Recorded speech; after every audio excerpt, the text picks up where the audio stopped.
بسم اللہ الرحمن الرحیم۔ صرف شراب پینا حرام نہیں ہے بلکہ حرام کمائی سے خریدا ہوا صاف پانی پینا بھی حرام ہے۔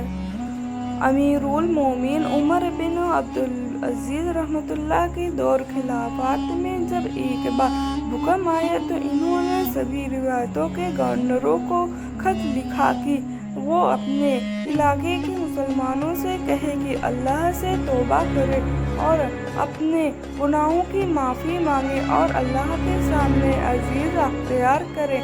شیخ ابن باز رحمۃ اللہ نے اس کا ذکر مظلوموں الفتاویٰ میں کیا۔ یہ تو ایک بھوکم کی بات تھی، پر افسوس آج مسلمانوں پر دکھ اور مصیبت کے پہاڑ ٹوٹ رہے ہیں، لیکن مسلمان پھر بھی اللہ کی طرف لوٹنے کو تیار نہیں۔ القرآن اور لوٹ آؤ اپنے رب کی طرف اور اس کا حکم مان لو اس سے پہلے کہ تم پر عذاب آئے اور تب ہمیں کہیں سے مدد نہ مل سکے گی۔ فرمان مصطفیٰ صلی اللہ علیہ وسلم، مریضوں کی عیادت کیا کرو اور جنازوں کی شرکت کیا کرو، یہ تمہیں آخرت کی رات دلاتی رہے گی۔ گمراہی سے بچنے کے لیے قرآن اور حدیث ضروری ہے۔ اللہ کے رسول صلی اللہ علیہ وسلم نے فرمایا، یقیناً میں تمہارے درمیان دو چیزیں چھوڑے جا رہا ہوں، اس کے بعد تم کبھی گمراہ نہیں ہو سکتے۔ وہ دو چیزیں ہیں اللہ کی کتاب اور میری سنت۔ حکیم روی عن ابو ہریرہ رضی اللہ عنہ، صحیح الجامع 2937۔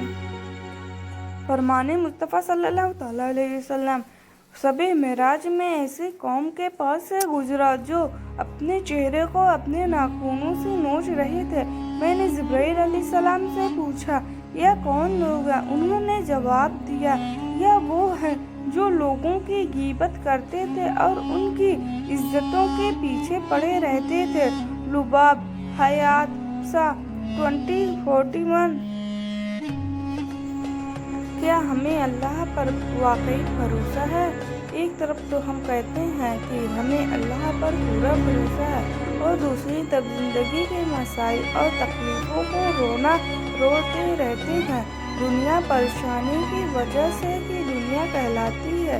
اگر اس دنیا سے پریشانی اور تکلیف ہٹ دی جائے تو پھر دنیا جنت کیوں نہ کہلاتی؟ اسی لیے مومن کو چاہیے کہ زندگی کے تمام معاملات انسان کے مرنے کے بعد وہ دنیا میں واپس نہیں آتی۔ جب ان میں سے کسی کو موت آئے گی تو کہنا شروع کرے گا کہ اے میرے رب، مجھے اسی دنیا میں واپس بھیج دیجیے جسے میں چھوڑ آیا ہوں۔ امید ہے کہ اب میں بھلے کام کروں گا۔ ہرگز نہیں، یہ تو بس ایک بات ہے جو وہ بک رہا ہے۔ اب ان سب مرنے والوں کے پیچھے ایک برزخ بنی ہے، دوسری زندگی قیامت کے دن تک۔ سورہ المومنون آیت نمبر 99۔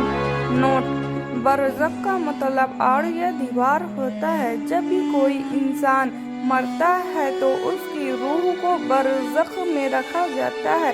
برزخ یہ دنیا اور قیامت کے دن کے بیچ میں آڑ یا دیوار ہے، اس لیے مرنے کے بعد انسان کی روح دنیا میں واپس نہیں آتی۔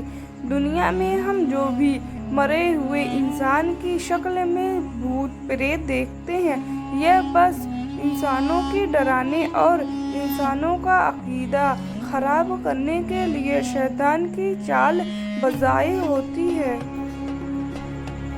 فرمان مصطفیٰ صلی اللہ علیہ وسلم، جو شخص اس لیے حلال کمائی کرتا ہے کہ سوال کرنے سے بچے، حوالے یا حالہ کے لیے کچھ حاصل کرے اور پڑوسی کے ساتھ حسن سلوک کرے، تو وہ قیامت میں اس طرح آئے گا کہ اس کا چہرہ شعلۂ ہوائی کے چاند کی طرح چمکتا ہوگا۔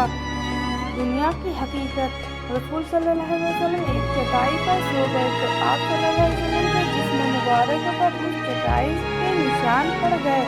ابن مسعود رضی اللہ عنہ نے عرض کیا، اللہ کے رسول صلی اللہ علیہ وسلم، اگر آپ ہمیں حکم فرمائیں تو ہم آپ کے لیے نرم بستر تیار کر دیں۔ آپ صلی اللہ علیہ وسلم نے فرمایا، میرا دنیا سے کیا سروکار؟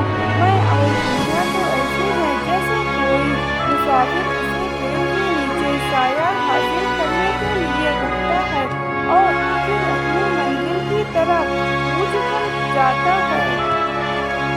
حضور صلی اللہ علیہ وسلم نے دو آدمیوں کے بارے میں رشد فرمایا، ایک وہ جسے اللہ نے قرآن عطا کیا اور وہ دن رات اس کے ساتھ قائم رہے، دوسرا وہ جسے اللہ نے مال عطا کیا اور وہ دن رات رہے خدا میں خرچ کرتا رہے۔ حدیث نبی صلی اللہ علیہ وسلم، نفل روزے کے لیے شوہر کی اجازت۔ رسول صلی اللہ علیہ وسلم نے فرمایا، شوہر کی غیر حاضری میں اس کی اجازت کے بغیر کوئی عورتیں روزہ نہ رکھیں سوائے رمضان کے، اور بغیر اس کی اجازت کے اس کی موجودگی میں کسی کے گھر میں آنے کی اجازت نہ دیں۔ سنن ابو داؤد، حدیث 2458۔ رات میں دیر تک جگنا۔ جب یہ سندیش ہو کہ صبح کی نماز جاتی ہو رہے گی تو بلا ضرورت سریاح ایسے شخص کو رات میں دیر تک جگنا منع ہے۔ بحر سریات جلد 1 حصہ 4 پیج 7001۔ آخرت میں زیادہ بھوکا کون ہوگا؟ حضور صلی اللہ علیہ وسلم نے ایک شخص کی ڈکار کی آواز سنی، فرمایا، اپنی ڈکار کم کر، اس لیے کہ قیامت کے دن سب سے زیادہ بھوکا وہی ہوگا جو دنیا میں زیادہ پیٹ بھرتا ہے۔ علم کی اہمیت۔ حضور صلی اللہ علیہ وسلم نے ارشاد فرمایا، تم خود عالم ہو جاؤ یا طالب علم، علم سکھانے والے ہو جاؤ یا عالم کی باتیں سننے والے ہو جاؤ یا ادنیٰ درجہ کی عالم سے محبت رکھنے والے ہو جاؤ، اور پانچواں یعنی ان چار کے علاوہ نہ ہونا کہ ہلاک ہو جاؤ گے۔ جمعہ کا خطبہ خاموشی سے سننا واجب ہے۔ رسول صلی اللہ علیہ وسلم نے فرمایا، جب امام جمعہ کا خطبہ دے رہا ہو اور تو اپنے پاس بیٹھا ہوا آدمی سے کہے کہ چپ رہو، تو نے خود ایک بیہودہ حرکت کی۔ صحیح بخاری 9034۔ میری تو قسمت ہی خراب ہے۔ انسان اگر اپنے مقصد میں کامیاب نہ ہو یا کوئی کچھ پریشانی آ جائے تو کہتا ہے میری تو قسمت ہی خراب ہے۔ ایسا جملہ کہنے سے بچے، کیونکہ ہمارے عمل اتنے اچھے نہیں کہ ہمارے ساتھ سب کچھ اچھا ہی ہو، اور رہی بات قسمت کی تو دنیا میں اتنے مذہب ہونے کے باوجود مذہب اسلام میں پیدا ہونا کم و بیش 1,24,000 انبیاء اکرام میں تمام نبیوں کے سردار حضور صلی اللہ علیہ وسلم کی امت میں جگہ ملنا یہ اچھی قسمت نہیں تو کیا؟ لیکن انسان غور نہیں کرتا، اسی لیے بہتر ہے ہم اپنے عمل کو درست کریں، قسمت اپنے آپ ہی درست ہوتی نظر آئے گی۔